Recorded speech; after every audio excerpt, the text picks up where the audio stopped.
ఓ hi అండి, అందరికీ నమస్కారం అండి. Welcome to my channel.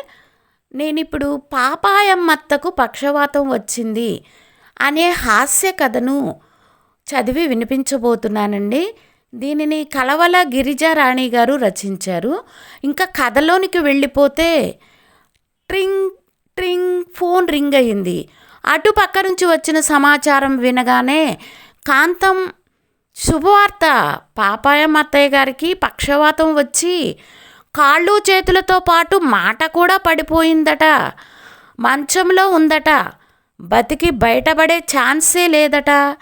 సాయంత్రం వెళ్ళి అత్తయ్య గారిని చూసొద్దాం సరేనా అన్నాడు భర్త కామేశం. ఆ మాట వినగానే కాంతానికి పై ప్రాణాలు పైనే పోయాయి. నోట మాట రాలేదు. ఏదేదో మోగసైగలు చేయసాగింది.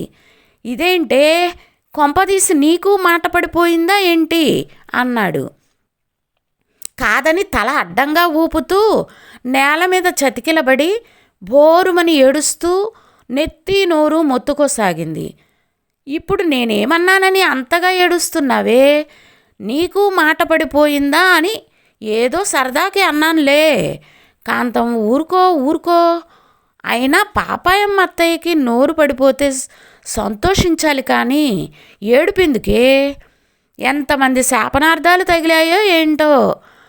ఆ బగా డబ్బులు కూడబెట్టింది. ఇప్పుడు అవేమైనా ఆదుకుంటాయా? ఎక్కువ వడ్డీలకి అప్పులిచ్చి వసూలయ్యేదాకా పీడించేది.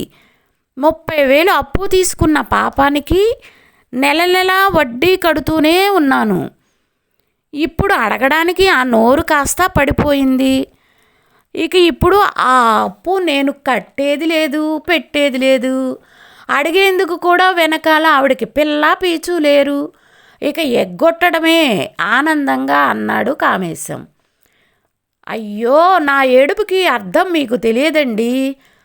తెలిస్తే ఇప్పుడు నిజంగానే నన్ను తిడతారని ముందుగానే ఏడుస్తున్నానండి, ముక్కు ఎగబీలుస్తూ అంది కాంతం. నువ్వేం అంటున్నావో నాకు అర్థం కాలేదే. ఏం చేసావేంటి? పాపాయమ్మ అత్తయ్య దగ్గర నాకు తెలియకుండా నువ్వు కూడా అప్పు తీసుకున్నావా ఏంటి? పర్వాలేదులే. అడగడానికి అత్తయ్య నోరు పడిపోయిందిగా. లెట్స్ ఎంజాయ్ అంటూ డ్యాన్స్ మొదలుపెట్టాడు. అది కాదండి, ఇది మీకు తెలీదు.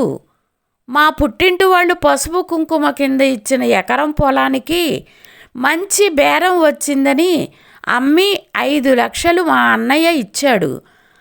మీకు తెలిస్తే ఏదో పులుసులో వేసేస్తారని మీకు తెలియకుండా పాపాయమ్మ అత్తయ్యకి ఇచ్చి వడ్డీలకు తిప్పమన్నాను.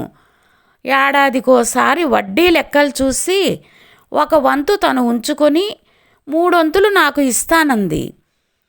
అసలు సొమ్ము 5 లక్షలు 5 ఏళ్ల తర్వాత ఇస్తానంది. ప్రతి ఏడు వచ్చే వడ్డీ సొమ్ముతో బంగారం అమర్చుకోవచ్చు కదా అనుకున్నాను.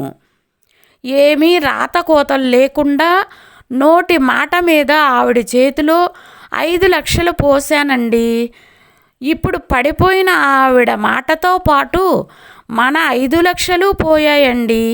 నెత్తిన చీర కొంగు వేసుకొని గొల్లుమంది కాంతం. అంతే, కామేశం డమాల్. నోట మాట రావడం లేదు. కొంపదీసి పక్షవాతం వచ్చిందేమో కదా. కథ సమాప్తం. ఈ కథ గనక మీకు నచ్చినట్లయితే ప్లీజ్ లైక్ చేయండి, సబ్స్క్రైబ్ చేయండి. Thank you for watching.